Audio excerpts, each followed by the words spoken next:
noches, bienvenidos al programa. Yo soy Jaime Bailey. Hoy es martes 23 de octubre. Estamos saliendo en vivo y en directo. Son las 9 en punto de la noche aquí en Miami. En un momento voy a conversar con un gran invitado. Me hacía muchísima ilusión conocerlo. Es profesor de Georgetown University. Es una mente brillante, es columnista del diario El País de España, Héctor Chamis. No se lo pierdan. Héctor Chamis ha venido además desde Washington, donde él reside, donde dicta clases, escribe unas columnas brillantísimas en el diario El País, Héctor Chamis. Estoy volando sin instrumentos de navegación. Están los monitores todos a oscuras. Así que voy a tratar de no estrellar la aeronave. Acompáñenme, por favor. Puede que haya un poquito de turbulencia, pero vamos juntos en esta aventura. Bien, la gran noticia de la semana sigue siendo la caravana migratoria hondureña y guatemalteca. Partieron casi todos de San Pedro de Sula. Al comienzo eran casi 3.000. Dice el presidente hondureño Hernández, por quien yo no guardo ninguna simpatía, porque creo que es un autócrata de derechas, que la caravana fue asusada, fue atizada por sus enemigos políticos, por algunos provocadores de la izquierda hondureña. Lo cierto es que la caravana ha pasado ya por Guatemala y está pasando por México y va rumbo a los Estados Unidos, o viene rumbo a este gran país. ¿Qué hará Trump? Yo espero que no usen la violencia contra estos caminantes desposeídos, que tienen nada, solo un sueño, el de labrarse un mejor porvenir. Habría que evitar humillarlos, escarmentarlos, ¿no? Tengo 2 o 3 ideas al respecto, pero primero, las imágenes de la caravana migratoria en progreso. Es una vez más, una multitud de hombres y mujeres y niños que vienen del sur, que no se resignan a vivir en la miseria y que quieren labrarse un mejor futuro. Y esto lo vemos en todas partes del mundo y pone en jaque o en entredicho la grandeza moral y la compasión de las naciones ricas. De manera sorpresiva, el gobierno mexicano permitió la entrada a su territorio de cientos de migrantes que esperaban hacinados en el puente fronterizo con Guatemala. El Instituto Nacional de Migración aseguró que se les permitió el paso el lunes por la noche porque la Cancillería mexicana abogó para que no continuaran a la intemperie sufriendo las inclemencias del clima. ONGs guatemaltecas estimaron que el grupo estaba conformado por unas 400 personas que optaron por no cruzar el río a nado o en precarias balsas. La caravana ha sido fuertemente criticada por el presidente estadounidense Donald Trump, quien ha amenazado a Guatemala, Honduras y El Salvador con quitarles la ayuda financiera si no contienen la migración ilegal. Obviamente el presidente Trump, por quien yo no voté y por quien no votaré en 2 años cuando se presente a la reelección, tiene que ser fiel a su odiosa retórica xenofóbica y decir lo que ha dicho, que no los va a dejar pasar, que Manu Militari los va a despachar de regreso a sus países de origen y que va a castigar a aquellos países privándolos de los recursos monetarios que les entregaban. No es mucho dinero, a decir verdad, Eran montos que oscilaban entre los 50 y 100 millones de dólares anuales. Eso es maní, almendras, ni siquiera pecanas para los Estados Unidos. ¿Qué podría hacer el gobierno de los Estados Unidos? Digo yo, por lo pronto, recibirlos con comidas y bebidas. ¿Qué tal sería eso? Recibirlos. No recibirlos a palos o con gases lacrimógenos, como si fueran criminales. No.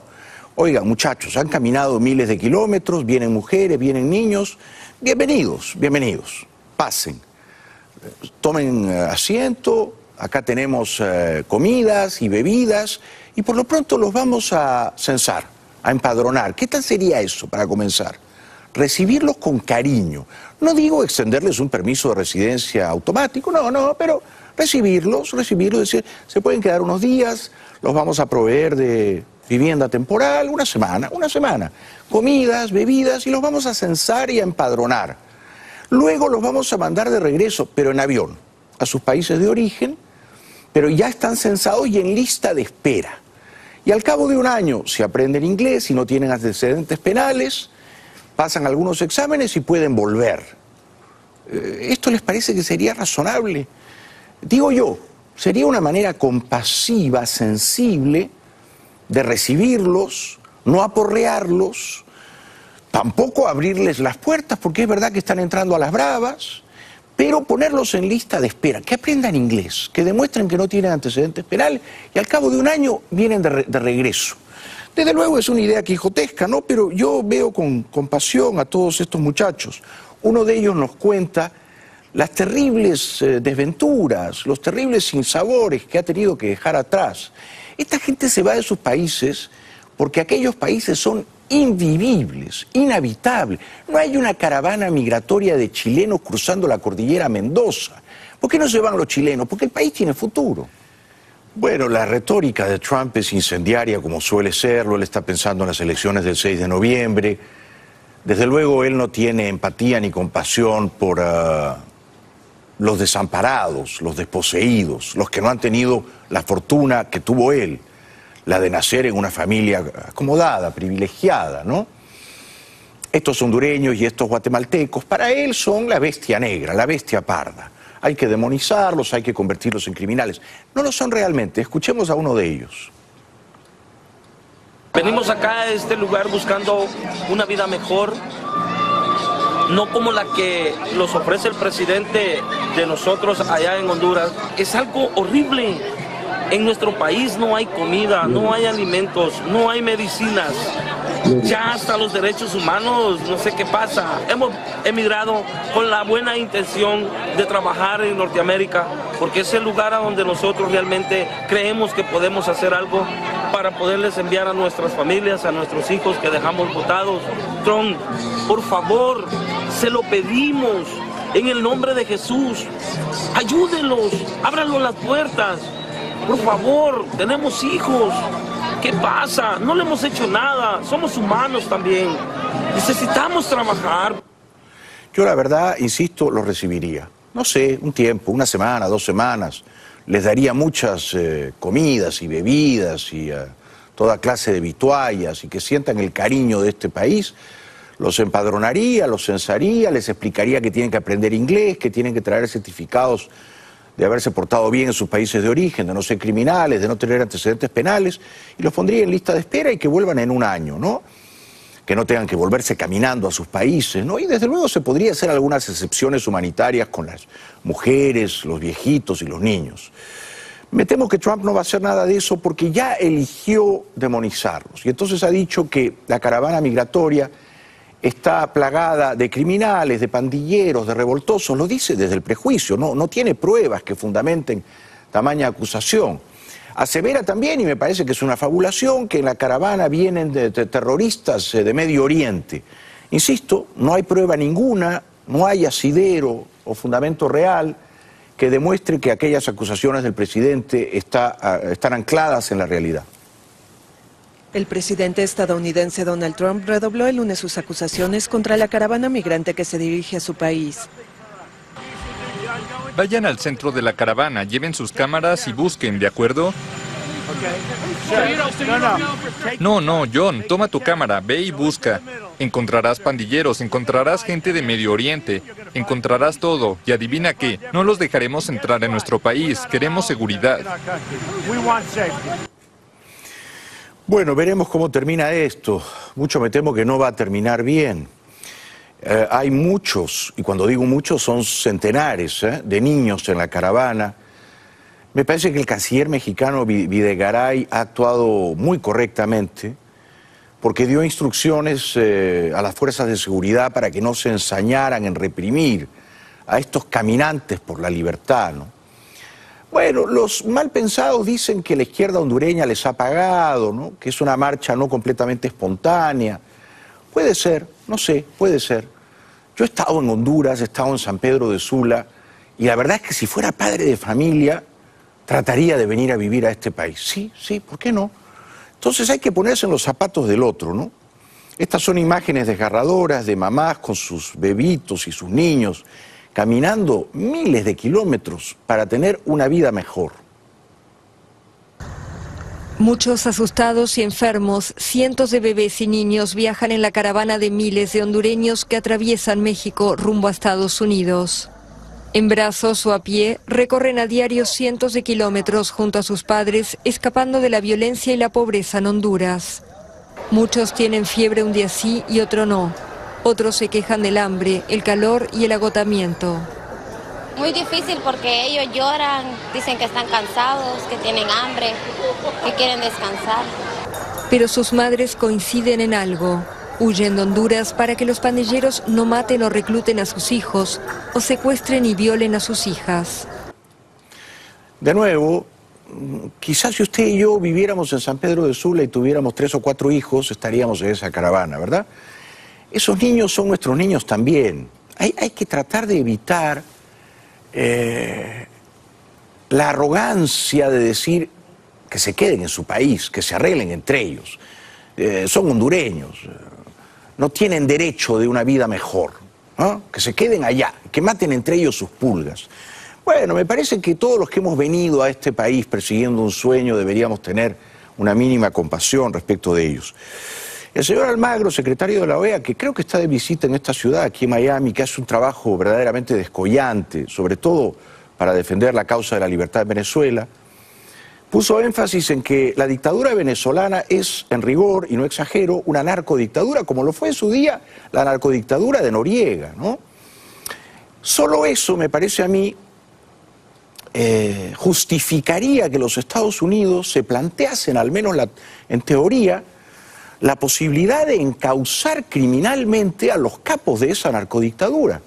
O sea, si Estados Unidos trajo aquí, a Nueva York, a una cárcel en Nueva York, al Chapo Guzmán, acusado de enviar toneladas de cocaína durante décadas a los Estados Unidos, ¿por qué no podría traer igualmente, acusados de un crimen semejante, a Maduro y Cabello, que son los capos de un cartel de narcotráfico basado en Caracas? Almagro, como siempre, estuvo no bien, no excelente, sobresaliente.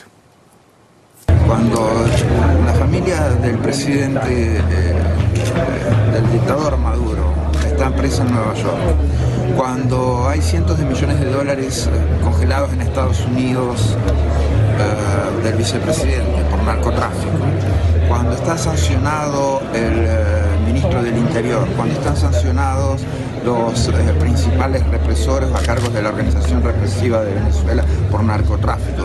Definitivamente el país tiene un problema muy serio y un involucramiento muy grande del narcotráfico en el Estado.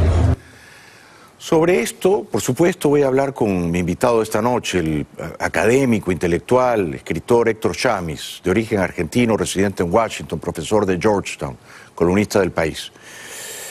Pero también vamos a hablar de Colombia, y probablemente vamos a discrepar. Yo sospecho que Héctor vio con simpatía, porque es un intelectual de buen corazón, el acuerdo de paz en Colombia. Yo no, yo lo repruebo. Y lo repruebo categóricamente. Y me duele, de veras, no exagero, me duele que los terroristas de las FARC no hayan pasado por la cárcel como tendrían que haber purgado sus crímenes de lesa humanidad y que muchos de ellos estén calentando bancas en el Congreso pagados por el Estado colombiano. A mí me parece que Colombia no merecía esa impunidad, que las víctimas no merecían esa impunidad y que estos criminales merecían un castigo. Y he vuelto a sentir esa rabia en mis entrañas escuchando testimonios de víctimas conspicuas de las FARC. Uno de ellos, un general, el general Mendieta, que se presentó ante la justicia provisional que se inventó Santos y que contó cómo fueron los casi 12 inenarrables años que vivió en cautiverio secuestrado por las FARC. Ninguno de quienes lo privaron de su libertad, ninguno de quienes lo torturaron sistemáticamente a este general Mendieta, está ahora en un calabozo.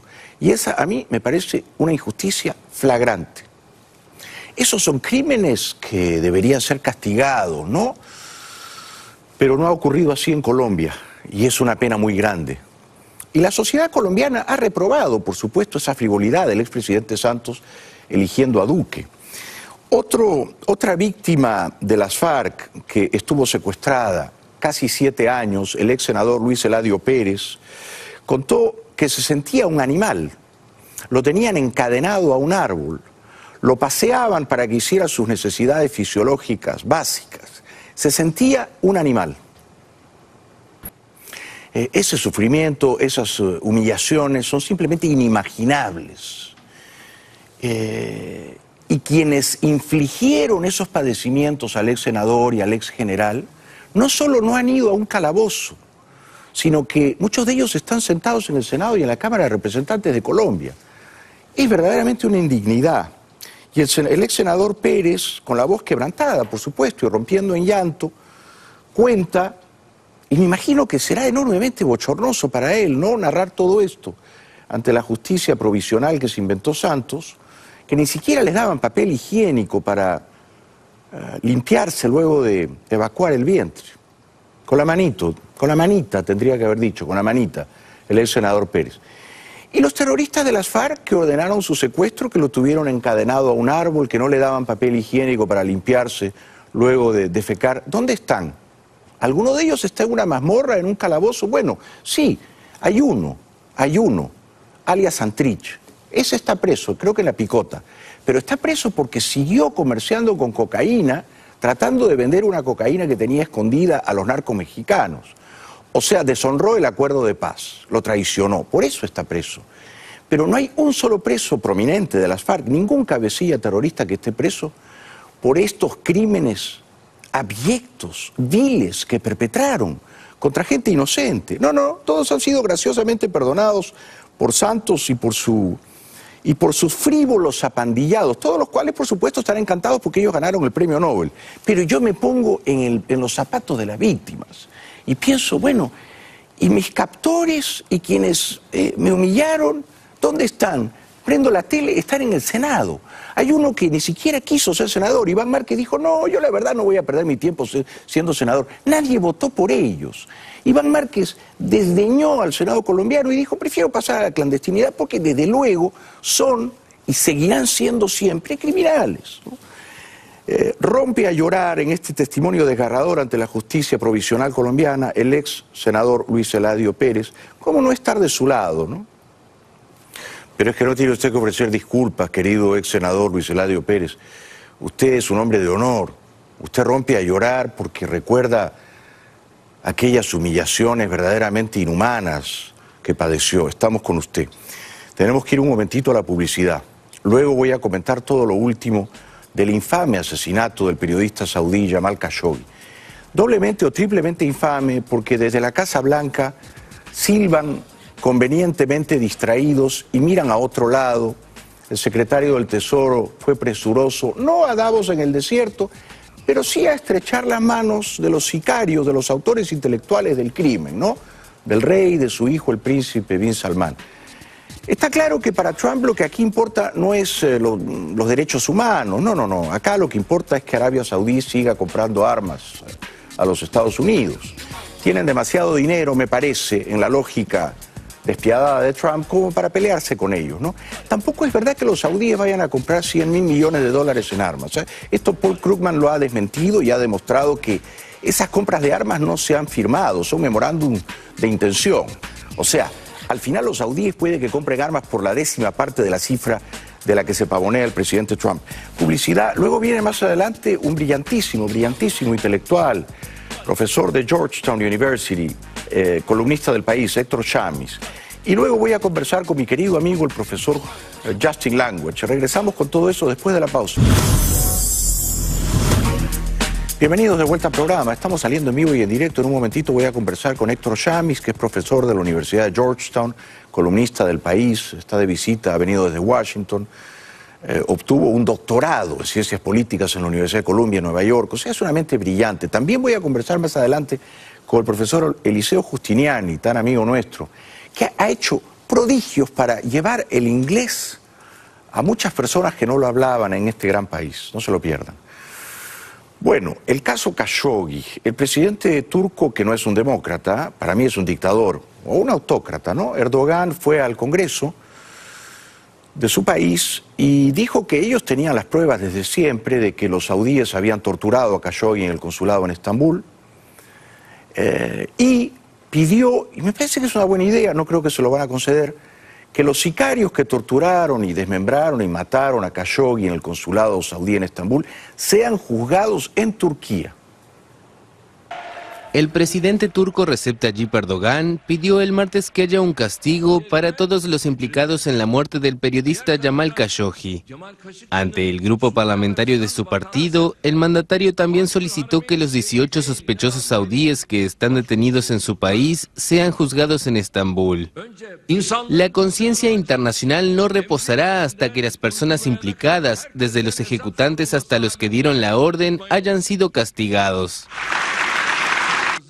Erdogan afirmó que el asesinato de Khashoggi fue planeado días antes y exigió saber dónde está el cuerpo del periodista. Además, pidió una comisión de investigación independiente sobre el caso. El cuerpo no está, no va a aparecer, lo han disuelto en ácido. Erdogan tampoco tiene mucha autoridad para hablar de libertad de prensa porque él encarcela a centenares de periodistas en su país, ¿no? Ahora, los saudíes en esto de matar, la verdad que son profesionales, son desalmados, ¿no? Son desalmados. Perdonen que lo recuerde, quizás es una impertinencia, pero recuerden las Torres Gemelas, ¿no? Casi todos eran saudíes, ¿no? Estos 15 sicarios fueron enviados por el príncipe. Llegaron en 2 aviones. Uno tenía una sierra para cortar huesos. Generalmente cuando uno entra en un consulado no hay un departamento donde dice, bueno, acá le vamos a sellar su pasaporte, se lo van a renovar, pero acá hay un señor con una sierra para cortar huesos. Es raro, ¿no? Que en un consulado te espere un señor con una sierra para cortar huesos. La orden era matarlo. ¿Por qué? Porque le habían dicho cállate. Este hombre, Khashoggi, era muy cercano a la casa de Saud, al rey Salmán, al príncipe, y le habían dicho cállate. No queremos que sigas hablando, pronunciándote. Por eso se fue a vivir en Virginia. Y él no se quiso callar, y como no se quiso callar, lo mandaron matar. Está claro que por incumplir esa orden de la monarquía saudí, lo han matado a Khashoggi. Ha muerto por ser un hombre libre, por no negociar su libertad. Ha muerto por enamorarse y creer en el amor, porque pensó que era conveniente casarse de nuevo, y para eso necesitaba un certificado de divorcio expedido por el consulado saudí. Fíjense, ¿no? Ha muerto por querer ser libre y ha muerto por querer recortar su libertad casándose a la antigua, porque la gente joven ya no se casa de esa manera, ¿no? Y ha muerto también por poner un pie en la prolongación del territorio de Arabia Saudí en Estambul, por subestimar el riesgo, ¿no? Pensó probablemente lo mismo que pensó el concejal Albán cuando regresó de Nueva York a Maiquetía. No me van a hacer nada, no me pueden hacer nada. Bueno, los gobiernos de asesinos matan, y así lo mataron, ¿no? Me ha revuelto las tripas ver hoy una foto del hijo de Khashoggi, en Riad, dándole la mano al príncipe Mohammed bin Salman, que mandó matar a su padre. ¿Qué amenazas no le habrán dicho a ese muchacho? ¿O qué recompensas crematísticas no le habrán prometido, ¿no? Es todo francamente repugnante. Es mucho pedirle a Trump y a su gabinete que suspenda toda venta de armas a la monarquía saudí. Sí, por lo visto es mucho pedirles eso, ¿no? Trump no es demasiado respetuoso de la prensa díscola, ¿no? Claro, no la manda a matar, no puede, ¿no?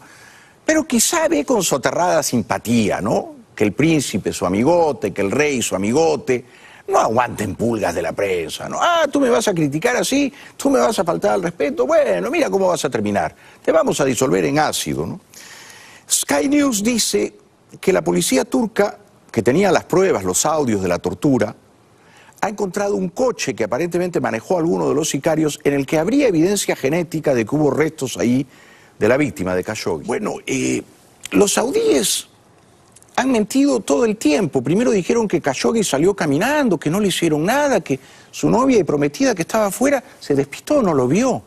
Dijeron, sí salió caminando. Fíjese, acá está la grabación de este Khashoggi caminando. Era un agente saudí vistiendo la ropa de la víctima. O sea, desde el comienzo mienten, ¿no? ¿Por qué no dijeron desde el comienzo hubo una pelea y se murió? Porque el cadáver no estaba, ¿no? Ya no lo podían devolver, ¿no? Luego dicen, bueno, él salió, pero unos matones ahí que lo esperaban, lo emboscaron, pero eran unos matones que no tenían nada que ver con nosotros, unos matones aficionados. Trump se compró esa hipótesis inverosímil. Dijo, me han dicho que unos matones, un acto espontáneo de unos matones, me parece que es creíble, dijo, es increíble, ¿no? Ahora dicen que ellos no dieron la orden, que los 15 sicarios estaban casualmente ahí, que hubo una riña o un pugilato entre 15 sicarios con sierras para cortar huesos y un intelectual de 59 años con sobrepeso. Como consecuencia de esa reyerta, el pobre Khashoggi se les murió, ellos no querían. Pero bueno, una vez que se murió, no les parecía conveniente devolver el cadáver. Entonces, bueno, se nos murió en medio de una pelea. ¿Qué hacemos con el cuerpo? Vamos a mutilarlo, a desmembrarlo, a disolverlo en ácido y a desaparecerlo. De veras, ¿les podemos creer a los saudíes? Es todo grotesco, es todo absolutamente repugnante, ¿no? La orden fue matarlo y desaparecerlo. Sobre eso no hay duda ninguna. Estas son las imágenes que muestran cómo un agente saudí salió del consulado haciéndose pasar por Jamal Khashoggi después de que este fuera brutalmente asesinado. El video cuestiona la versión saudí que niega un plan de asesinato y es una razón más para encubrir la muerte del periodista. Mientras Riad trata de contener a la opinión pública ante los escándalos de su príncipe heredero Mohammed bin Salman, Turquía confirma que el asesinato del disidente saudí fue planeado con anticipación y llevado a cabo en el consulado del reino en Estambul. Él hace una primera visita al consulado de Arabia Saudí en Estambul. Esta visita sirvió para informar al equipo que organizó y planificó su asesinato. Eso es lo que entendemos. Es decir, un plan, una hoja de ruta que se aplicó en ese momento. ¿Qué podemos hacer nosotros, los ciudadanos libres del mundo? No ir nunca a esos países gobernados por déspotas, por matarifes. Nunca. Cuando digo esos países, incluyo a Rusia, por supuesto. Cuando digo esos países, incluyo a China, donde hay presos políticos. Y a casi todo el mundo árabe, ¿no? Donde jamás arraigó la cultura de la libertad. Me parece que es una represalia casi ridícula, ¿no? Insignificante, pero uno dice, pues yo no voy a ir. Yo no voy a gastar mi dinero jamás haciendo paseos, turismo, no voy a ir a ver el Mundial de Fútbol en Qatar, no. Entonces, uno lo único que puede hacer es denunciarlas y no ir, creo. Para terminar, porque viene Héctor Chamis y luego viene el profesor Justiniani. El presidente Trump, bueno, no es muy sensible a la familia Khashoggi, me parece, no le duele mucho este crimen, y entonces él dice, a su manera, que fue una mala idea. Yo creo que decir que es una idea ya es una hipérbole, ¿no? Que fue una mala idea emboscar a Khashoggi y que la idea estuvo mal ejecutada. Ellos tenían una muy mala idea para empezar. Fue mal ejecutada y el encubrimiento fue uno de los peores de la historia. Es muy simple, mala jugada, nunca debió ser planeada. Alguien realmente lo arruinó y tuvieron el peor encubrimiento. Y donde debieron haberse detenido es en el punto donde lo pensaron, porque creo que el que pensó en esa idea está en graves problemas. Da la impresión, perdonen que yo sea un poco arbitrario, ¿no?, de que él no cuestiona que lo hayan matado, sino el modo en que lo mataron y el modo en que encubrieron el crimen. Dice, realmente la manera en que han encubierto, ocultado el crimen es muy chapucera. Había formas más profesionales de hacerlo, ¿no? Bueno, publicidad. Luego voy a conversar con una mente brillante, argentino, Héctor Chamis, enseña en Georgetown y publica en El País. Bueno, recibo con gran alegría y con profundo orgullo a Héctor Chamis, que es un brillantísimo profesor de la Universidad de Georgetown y columnista del diario El País, está de visita aquí en Miami. Bienvenido, querido Héctor, gracias por estar aquí. Gracias por invitarme, un gusto. Es un honor recibirte. Te leo siempre en El País. Muchas gracias. ¿Qué harías tú con la caravana migratoria? Si tú fueras asesor en la Casa Blanca y te preguntaran, Héctor, ¿qué hacemos con los 3.000, 4.000 hondureños, centroamericanos que van a llegar? ¿Qué harías tú? Bueno, en principio están habilitados a un derecho que consagra la legislación de Estados Unidos, que es el pedido de asilo. Entonces, un poco lo que vos decías antes de, bueno, recibirlos, tenerlos una semana, bueno, eso significa también escucharlos legalmente al pedir asilo. Porque, por un lado, emigran por necesidad, por una situación económica, en recesión, por la pobreza, pero también por la violencia, también por la tremenda violencia. ¿Tú te acuerdas de aquel tren La Bestia? De los niños, que eran niños hondureños en su mayoría, pero centroamericanos en general. Sí, sí, cómo no. Que viajaban solos, y viajaban solos desde Centroamérica por México hasta con la esperanza de llegar a Estados Unidos y entrar.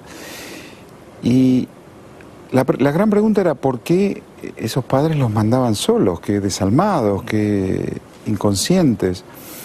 Y en realidad porque el riesgo de permanecer en San Pedro Sula era más alto que subirse a ese tren solos y tratar de llegar a Estados Unidos, a un lugar más seguro. Es tremendo lo que acabas de decir. Eso da una idea del riesgo de tener a tus hijos viviendo en San Pedro Sula, ¿no? Exactamente, por las pandillas, por los narcotraficantes que los reclutan a edad temprana y que además amenazan a los padres para llevar a cabo ese reclutamiento. Entonces, es una decisión, como padre es una decisión racional en última instancia. El riesgo es menor en ese tren que estando aquí donde el narcotraficante de la calle de enfrente ya le dijo que tiene que ir un joven de 14 años, 15 años, ya tiene que ir a trabajar para él. O sea, y estoy de acuerdo contigo, estos migrantes merecen como mínimo ser escuchados, Ahora, ¿Honduras es una dictadura o es una autocracia? Hernández se hizo reelegir, violentó el marco legal de su país. Si en tu opinión es una autocracia Honduras, ¿se puede justificar que son refugiados políticos? ¿O estoy tensando mucho la cuerda? No, Honduras yo creo que, bueno, es un caso más de los tantos en nuestra región de presidentes que estando en el poder cambian las reglas del juego para quedarse en el poder. Son elegidos por un periodo de tiempo, las reglas indican que no puede quedarse, pero estando en el poder las cambian la Constitución o directamente emiten un decreto o la Corte Suprema tiene un fallo a favor de ellos y se quedan. Y ha sucedido en muchos países, en la gran mayoría de nuestros países en realidad. Eso a veces termina en una dictadura pura y dura, Venezuela, yo diría Bolivia, pero a veces es simplemente malas prácticas. No es que podríamos llamar a eso una democracia liberal, como, digamos, como los libros enseñan. Y yo creo que Honduras está en ese terreno. Tenían las leyes pétreas, que era un gran acuerdo político a posteriori del golpe de 2009, no, porque el golpe ocurrió a raíz de un intento. Exactamente, Zelaya quiso hacer desde la izquierda lo que luego Hernández ha hecho desde la derecha. Exactamente. Entonces sí hay una serie de malas prácticas y un contexto de enorme violencia por las pandillas, por los narcotraficantes, por el crimen. Ya que has mencionado a Venezuela, a la que has descrito con justeza como una dictadura pura y dura, y aquí te agradezco, eres tan cercano al secretario de la OEA, el uruguayo Almagro, y ya que estuviste con Luis Almagro en la visita que él hizo a la frontera entre Colombia y Venezuela, lo acompañaste y además lo aconsejas muy sabiamente, por todo lo cual te agradezco de corazón, porque es una gran contribución desinteresada la que haces a la causa de la libertad. En aquella ocasión recuerdo que Almagro dijo, y yo lo aplaudí, pero mucha gente salió a, en fin, criticarlo, que el uso de la fuerza no podía descartarse como última opción, agotadas todas las instancias anteriores, para libertar al pueblo venezolano. ¿Qué piensas tú de eso en general, Héctor? Yo pienso que hay una discusión importante y si personalmente estoy a favor de una invasión o de una intervención militar de una potencia extranjera, no. Pero sí creo que hay una discusión importante que ese comentario abrió y que es una discusión que tenemos que llevar adelante, que es la responsabilidad de proteger, que es parte del derecho internacional, y una discusión en paralelo a eso que es la definición de genocidio. Explícanos eso, por favor, la responsabilidad de proteger. Porque, bueno, la responsabilidad de proteger es una consecuencia de dos genocidios ocurridos en el siglo XX, el de Ruanda y el de los Balcanes. Los Balcanes. Exactamente. En donde es una resolución de la Asamblea General de Naciones Unidas que, ante una situación donde está en riesgo objetivo y verificable la integridad de una población, de un grupo humano en su totalidad o en una buena parte, la comunidad internacional tiene la responsabilidad de proteger y eso, en determinadas circunstancias, amerita una intervención con el uso de la fuerza. Y eso, según esa resolución, tiene que tener la autorización del Consejo de Seguridad de Naciones Unidas. No es el caso de Venezuela, pero bueno, veamos qué ocurre. Porque yo creo que esto se relaciona con qué entendemos por genocidio. Porque ¿cuántos muertos hacen un genocidio? ¿Son millones? ¿Y cuáles son los métodos? El genocidio no necesariamente depende de un método. Stalin cometió un genocidio, sin guerra, sin bombas, con hambre, ¿verdad? Con el Holodomor. Mao también, Pol Pot también. Exacto. Entonces, eso es un poco lo que está ocurriendo en Venezuela, donde las cifras varían, pero la más conservadora respecto a la emigración venezolana habla de 2,5 millones de personas. Otros hablan de que esto ha llegado a 4. Solamente en Colombia hay 1 millón a propósito de lo que decías de los migrantes centroamericanos, ¿no? Son 7.000. Y Colombia ha absorbido 1 millón. 1 millón en Colombia solamente. Y no pasó nada, ¿no? Claro, exactamente. No se hundió el país. Y además lo que está haciendo Colombia es absolutamente admirable, sí, porque los ha censado, como señalabas, tu pedido a Estados Unidos, Colombia ya lo ha hecho. El gobierno de Colombia los ha censado, los ha empadronado, los ha atendido en sus necesidades sanitarias, en su alimentación, los ha relocalizado en lugares donde pueda haber empleo, los ha normalizado, los ha regularizado, les ha dado residencia a una enorme parte de ese 1 millón de habitantes. Pero bueno, esa gente se va porque es una dictadura, pero se va porque hay hambre. Sí. Y se va porque no hay acceso a una atención médica. Sabes que prácticamente quedan 2 o 3 hospitales en Venezuela donde se puede realizar diálisis. No sabía. En todo el país. Los enfermos de diálisis mueren, así. Y es un gobierno, además, que se ha negado sistemáticamente a recibir cualquier tipo de ayuda humanitaria. Entonces es un gobierno que evidentemente tiene la intencionalidad de producir esto, que 2,5 millones, 4 millones... ¿Cuántas muertes es un genocidio? Siguiendo tu brillante línea de razonamiento, un gobierno de entraña autoritaria, además, ¿no?, que mata de hambre a la población o que la mata por falta de atención médica, puede estar perpetrando un genocidio, ¿no? Porque yo creo que las víctimas son centenares de miles, si no millones. Absolutamente. O sea, que eso puede configurar un genocidio. La pérdida de peso, la pérdida de proteína en los niños, que son niños que no van a tener la posibilidad de aprender, porque la proteína desarrolla las células cerebrales y sin esas células no hay posibilidad de aprendizaje escolar. Toda una generación, virtualmente, de niños pobres. Devastada. Exactamente. Y por el otro lado, con una deliberada política de hacerlos ir, sí, de obligarlos a emigrar. Que, digo, cuando estuvimos en Colombia, esto en una de las muchas conversaciones surgió, bueno, ¿puede eso ser tomado como una agresión de parte de Venezuela a Colombia? Y yo pienso que sí, porque es una agresión, porque es un gobierno nuevo, un país que recibe 1 millón de migrantes y además toma la decisión de tratarlos humanamente y de protegerlos y de ocuparse de ellos, bueno, a un costo fiscal obviamente importantísimo. Todo esto es brillante lo que has descrito, ¿no? Y además está sustentado en hechos. Ahora, ¿se podría pedir a Naciones Unidas que autorice el uso de la fuerza? Un uso limitado, un uso constreñido a unos propósitos específicos, con el argumento de que en Venezuela se ha cometido y se continúa cometiendo un genocidio? ¿Tú crees que esa iniciativa podría prosperar en Naciones Unidas?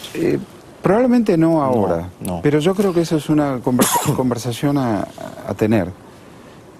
De vuelta, ¿qué es un genocidio? Está definido por el Estatuto de Roma, que tipifica el crimen de genocidio, crímenes de lesa humanidad, crímenes de guerra. Bueno, esa es la discusión. Y por el otro lado, también hay que tener en cuenta que este es un gobierno que se ha negado sistemáticamente a recibir ayuda humanitaria, con el pretexto que el imperio y toda esa narrativa. Pero, por supuesto, se negaron a la ayuda de Estados Unidos, pero también a la de la Cruz Roja, también a Cáritas, que no tiene nada que ver con Estados Unidos. Claro. Ahora, una ayuda humanitaria, una operación de ayuda humanitaria, una intervención humanitaria como la especifica Naciones Unidas, va acompañada de la fuerza también, a un mínimo para proteger al personal que llevan para proveer de esa ayuda. Hay unos cascos azules. Exactamente. Entonces, yo creo que esa es la discusión. Porque no puede el gobierno, porque constituye un crimen de lesa humanidad, el hambrear a su población, no puede darse el lujo ese gobierno de rechazar esa ayuda. Con lo cual, cuando el señor Almagro, que ha hecho un brillantísimo trabajo en la OEA, habló de usar la fuerza como última instancia, estaba pensando en esto que tú has descrito, no en una intervención militar unilateral de los Estados Unidos. Estaba pensando, y no es el único, hay mucha gente que... Hay muchos venezolanos que... Diego Arria, por ejemplo, un ex embajador de Venezuela en Naciones Unidas... ¿Cómo no lo conozco? Que ha sido presidente de la Asamblea General y presidente del Consejo de Seguridad, también está... conversando con la gente sobre este tema, ha estado escribiendo sobre esto. No se trata únicamente de la intervención militar, de una invasión, de la Guerra Fría. No estamos en la Guerra Fría, pero tenemos que desembarazarnos de esa manera de razonar, porque tampoco estamos en la Guerra Fría. Sí. Porque por el otro lado hay dos elementos que son absolutamente nuevos. Uno, que esta es una narcodictadura. Claro. Esto es un grupo criminal, una organización criminal transnacional en poder del Estado, en control del aparato del Estado. Y de ello se deriva el hecho que no están dispuestos a irse, de ninguna manera. Entonces, bueno, ¿cuántos millones de venezolanos van a tener que emigrar para que este gobierno se vaya? Bueno, tenemos que tener una discusión diferente. Sí, absolutamente brillante. Te ruego que te quedes con nosotros un momento más. Estoy disfrutando inmensamente de tu inteligencia, de tu erudición. Regresamos con Héctor Chami después de la pausa. No se vayan, por favor. Ya regresamos. Bueno, qué placer para mí conversar con Héctor Chami. Ha venido de Washington, enseña en Georgetown, pero obtuvo un doctorado en Columbia. No, cualquiera obtiene un doctorado en Columbia, ¿no? En ciencias políticas. Y escribe en el diario El País. Siempre sus columnas son deliciosas. Luego viene el profesor Justiniani, no se lo pierdan. Bueno, entonces estábamos hablando de Venezuela. Yo tengo 2 o 3 preguntas antes de pasar a otros temas. ¿Sería apropiado que la Casa Blanca decretara alguna forma de embargo petrolero a Venezuela? Es decir, que las refinerías, que son 7 u 8, dejaran de comprarle petróleo a PDVSA y dejaran de venderle gasolina? Sí, y además es petróleo que pagan cash. Exacto. Absolutamente. ¿Por qué convendría?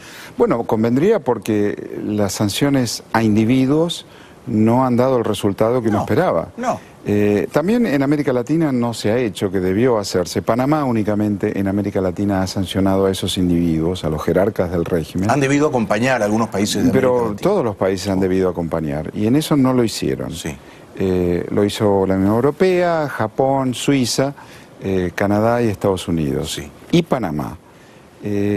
Pero el flujo de divisas continúa llegando para ser usado en otras cosas. Exacto. Por supuesto, a costa de la salud y el hambre de los venezolanos. El cálculo, y me puedo quedar corto, es que el 70 o el 80% del dinero en efectivo del que vive la dictadura proviene de los Estados Unidos. Absolutamente. ¿No? Ese es el cash flow del día a día. El día a día, de la caja chica, ¿no? Exactamente.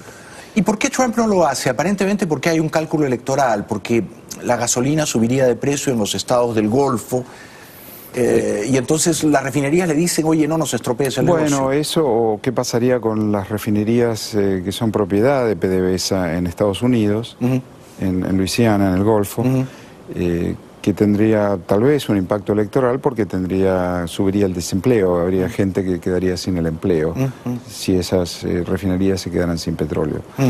Pero eso es así. China, por el otro lado, que ha prestado mucho dinero a Venezuela, cobra en petróleo, en barriles. Entonces, Exacto. bueno, eso... pero no paga en efectivo. Exactamente. Porque es una deuda ya contraída. Exactamente. Si te llamaran desde Caracas Enrique Capriles, o Leopoldo López, o María Corina Machado, todas figuras visibles para mí de la oposición y todas muy respetables, porque es muy fácil criticar desde aquí, ¿no? Desde aquí uno puede ser muy valiente y decir, no tienen suficiente coraje, bueno, habría que estar allá. ¿Qué consejo les darías tú? ¿Qué puede hacer la oposición venezolana para reinventarse, para poner en jaque a la dictadura? Bueno, ser más coherente y consistente, ¿no? En una serie de temas, no más expectativas electorales, con un régimen que ya ha dado prueba fehaciente de cometer fraude, sí. Y que lo usa para legitimarse. Finalmente yo creo que ya está cerca el momento de decirle no al señor Zapatero, que ha operado como un agente, algunos lo llaman canciller, yo una vez enojado escribí agente de relaciones públicas. Un publicista, es verdad, de Maduro. Claro. Qué raro lo de Zapatero, ¿no, Héctor? Uno no entiende por qué lo hace, ¿no? Porque no es el presidente de un país bananero, es el presidente de España. Y aunque lo fuera, es un expresidente. Y aunque lo fuera. Es un expresidente. ¿Por qué echar por la borda su propio prestigio internacional, ¿no? Habiendo sido presidente de España, primer ministro, presidente de gobierno? Sí, sí. Ese sería un consejo que lo aceptan y lo comparten, ¿no? Hoy estaba Antonio Ledesma en la reunión de Miami-Dade, y es un punto que él está absolutamente convencido de que eso es así. Yo creo que también María Corina Machado, en fin, no todos, pero esto ha sido... lo que dices es muy cierto, hay que ser oposición de esa gente, porque uno dice, bueno, ser oposición, pero ser oposición, porque en una dictadura militar de las de antes, bueno, no había oposición, porque la política estaba cerrada, pero este régimen es muy hábil, es estratégicamente muy lúcido, entonces saben que este espacio político que permiten es para conservar una fachada absolutamente. Con la cual van ganando tiempo siempre. Y de eso habla Zapatero cuando habla, ¿no? Cuando dice, bueno, va a haber una elección y ya hubo y fueron fraude, pero no, esta va... Es siempre una operación de relaciones públicas, como lo has descrito bien. Ahora, tú dijiste hace un momento, ya no estamos en la Guerra Fría. Cuba... Yo creo que Cuba, la locura mesiánica de Fidel Castro perduró precisamente porque era un contexto de Guerra Fría, ¿no? ¿Tú crees, digamos, los muy pesimistas me dicen siempre, tú estás perdiendo el tiempo cuando hablas de Maduro todas las noches? Venezuela ya es Cuba y de ahí no los mueve nadie y se quedan medio siglo. ¿Tú eres tan pesimista como ellos bueno, sí, o es otro contexto? Funciona como un protectorado. Claro que no es la Guerra Fría, claro que... Cuba es un país pequeño y débil que vende un relato. Su política exterior ha sido por 60 años un relato, un mito. Vende una ficción. Que cautivó a nuestra izquierda latinoamericana, la bien intencionada, la democrática inclusive, ¿no? Con una fábula de que, bueno, el hombre nuevo descendería de la Sierra Maestra. Y eso nunca ocurrió. Nunca hubo un hombre nuevo, ni un hombre bueno. Y yo creo que además, cuando terminó la Unión Soviética y Cuba perdió el subsidio, pasaron una década muy mala hasta que Hugo Chávez, a partir de 2004, 2005, con Petrocaribe, transformó a un país que no produce petróleo, Cuba, en un país exportador de petróleo. Alucinante, alucinante. Pero entonces sí crees que hay una posibilidad de que Maduro y sus secuaces se queden un largo tiempo allí. Yo creo que sí. Digo, no es algo descabellado. Si no hacemos nada para impedirlo, es lo que va a ocurrir. Absolutamente. Yo creo que también la acción de la comunidad internacional tiene que ir sobre Cuba en esto. A un mínimo... es inexplicable, es inaceptable, explicable es, pero es inaceptable que haya miles de asesores militares haciendo inteligencia de cubanos en Venezuela. Venezuela. Luis Almagro, que es tu amigo, ha dicho 22.000. 22.000 es un ejército de invasión. Absolutamente. Y luego cuando uno dice hay que usar la fuerza para libertar, emancipar a los venezolanos, te dicen no, pero sería una invasión. Pero es que ya es un país invadido. Absolutamente. Nos quedan muchos minutos. Yo me quedaría hablando contigo 2 horas. Héctor, querido, ¿a qué líderes de la política latinoamericana contemporánea admiras tú? No es fácil la pregunta. No, bueno, contemporánea, ¿qué quieres decir? No, el líder político que más he admirado siempre y lo sigo admirando es Fernando Henrique Cardoso. Ah, qué bueno que lo recuerdes. Ahora que el domingo hay elecciones en Brasil. Absolutamente, y que además, bueno, académico, sociólogo, intelectual, luego senador, ministro, presidente, y yo creo un verdadero gigante de nuestra América. Por el otro lado, he admirado mucho a Alfonsín, he admirado mucho a los chilenos que hicieron la transición, porque fueron muy sabios. Muy. En un momento muy difícil. Aylwin, Benninger, toda la primera generación. Hoy estaba el presidente Frei, y fue un momento emotivo porque habló de una investigación que va a comenzar ahora acerca del asesinato de su padre. Claro. Pero no dijo que era su padre, dijo del presidente Eduardo Frei Montalva. Oh, qué detalle, qué elegancia. Extraordinario. Extraordinario. No te quiero apurar, pero ¿admiras a Macri? En algunas cosas sí.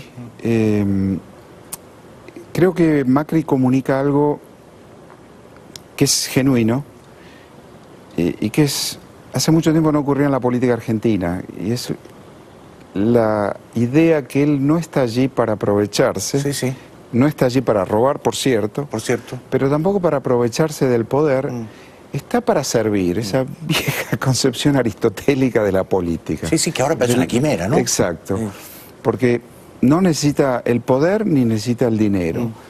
Y creo que expresa una oportunidad importante de Argentina que ojalá cristalice en esta etapa de dificultades. Sería tan importante que un gobierno no peronista tuviera éxito, por primera vez en un siglo, diría yo, ¿no? Pero ahí hay 2 mitos en la política argentina. Una, que solo el peronismo tiene éxito, lo cual no es cierto. No es cierto, claro.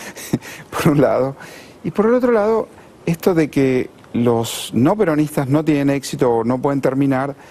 Bueno, el gobierno de Alfonsín tuvo mucho éxito. Tal vez no en la economía, era una época muy difícil, la crisis de la deuda de los 80, nadie tuvo éxito en el manejo de la economía en los 80 en América Latina. Pero Alfonsín inició un capítulo histórico en la Argentina que es el de los derechos humanos. Claro, en eso fue y ha hecho escuela. Fue un grande, y ha hecho escuela. Y ha hecho escuela en el mundo. Entonces, yo creo que ha sido un hombre admirable. Quizás él haya sido el último que comunicó eso de no estoy aquí para aprovecharme. Esta es mi última pregunta. ¿A Uribe, Álvaro Uribe, lo admiras? Lo respeto. ¿Fue un buen presidente? ¿Echar las sumas y las restas? Fue un presidente bueno en muchas cosas. Creo que cometió un error. Que fue reformar la Constitución. Sí, querer quedarse mucho tiempo. Para reelegirse, no, lo hizo. Lo hizo una vez. Y lo hizo una vez, lo quiso hacer otra vez. El Tribunal Constitucional le dijo que no. Yo creo que ese es uno de los dramas que tenemos en la democracia en América Latina. Comprendo el reparo. Las reglas de juego son para todos. Si estamos jugando ajedrez, Jaime, y me toca mover a mí, digo, no, mira, el caballo no mueve como lo moviste tú, mueve así. Es una buena metáfora. Bueno, no hay más juego de ajedrez, ¿verdad? Además, tú cambias cómo mueve el caballo cuando te toca a ti. Cuando me toca a mí. Bueno, fuera que cuando me tocara a mí. Absolutamente. Las reglas de antes son para que juegues vos. Las mías las cambio. Entonces no hay más juego de ajedrez. Hay otra cosa, ¿no? Es una gran metáfora. Y entonces yo creo que eso es donde uno mire el mapa, uno encuentra esos presidentes. Y es una gran tragedia. Celebro que haya rescatado la figura de Cardoso, ahora que el domingo los brasileños tienen que elegir entre Bolsonaro y Haddad. La verdad que es una elección diabólica. Yo no podría votar por ninguno de los dos. Bueno, tú votarías por Haddad. No. Yo no podría votar por el PT. Porque bueno, la conferencia de hoy fue sobre corrupción. Yo creo que el PT es el causante de esta gran estructura de corrupción que ha permeado nuestro continente durante más de 10 años. Absolutamente. Y que se hagan cargo. Y los brasileños los están sancionando. No sé si Bolsonaro es bueno, pero ¿sabes qué? Bolsonaro no ha tenido plata de Odebrecht. Y hay que escuchar esas cosas, ¿no? Porque a veces uno dice, bueno, los populistas engañan al pueblo, pero qué inteligente. A veces los pueblos no se engañan, ¿no? Sí. Es una sanción a eso. Absolutamente. A decir, bueno, votamos por el que no es ladrón. Perdonémosle que sea homofóbico, pero no tiene plata de Odebrecht. Exacto. Ese es el voto. Entonces, y además ha ganado en todas las categorías, ha ganado entre las mujeres, ha ganado entre los pobres, entre los educados, entre los no educados. Hay un hastío que es causado por el PT y tienen que hacerse cargo de eso. No he escuchado a ningún político del PT decir, bueno, tenemos que pensar y tenemos que... ¿Viste esa frase en inglés que es tan extraordinaria, no existe en español, pero es buscar dentro de nuestra alma para pensar que soul searching, ¿no? Sí. Buscar qué hemos hecho mal. ¿Qué hicimos mal para terminar como terminamos? Y no, son víctimas de Bolsonaro ahora. En fin, no para mí. Celebro tu lucidez y tu valentía. Ha sido una fiesta conversar contigo. Igualmente, gracias de corazón por haber venido. Cuenta siempre con mi amistad, querido Héctor Champ. Lo mismo digo, y gracias por invitarme, ha sido un gusto. Gracias, Hasta gracias. siempre, Te seguiremos leyendo en El País. No somos muchos, pero lo vamos a aplaudir. Sí, absolutamente. Gracias de corazón. Gracias. Regresamos con un querido amigo, el profesor Eliseo Justiniani, que lleva el idioma inglés a quienes no lo hablan y creen que no lo podrían hablar nunca. Ya volvemos. Hay 2 encuestas que dicen que Shalala está arriba, ¿eh? La del New York Times le da 7 puntos arriba de María Elvira. Y por eso, mañana viene María Elvira Salazar. Ya volvemos. Bueno. Muchas gracias a todos por vernos. Ha sido un programa súper entretenido. Hasta mañana. Buenas noches. Gracias.